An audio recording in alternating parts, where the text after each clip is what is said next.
Finančnému sprostredkovaniu sa venujem od roku 2006, viac ako 18 rokov.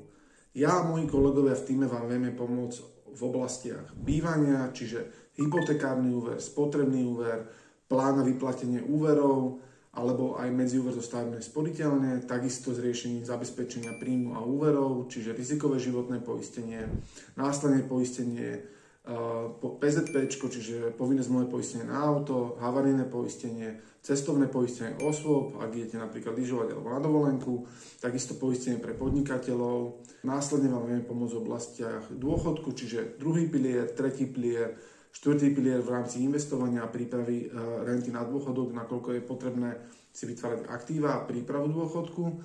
Vieme vám pomôcť v oblastiach účtov, čiže bežný účet založiť, podnikateľský účet, nakoľko od 1.4.2025 musia podnikatelia mať rozdelený zvlášť bežný účet, zvlášť podnikateľský účet, hlavne aj u živnostníkov, alebo ľudia, ktorí podnikajú a majú aj SROčku alebo živnosť, musia mať zvlášť účtovníctvo, aj v oblastiach vlastne zdravotného poistenia.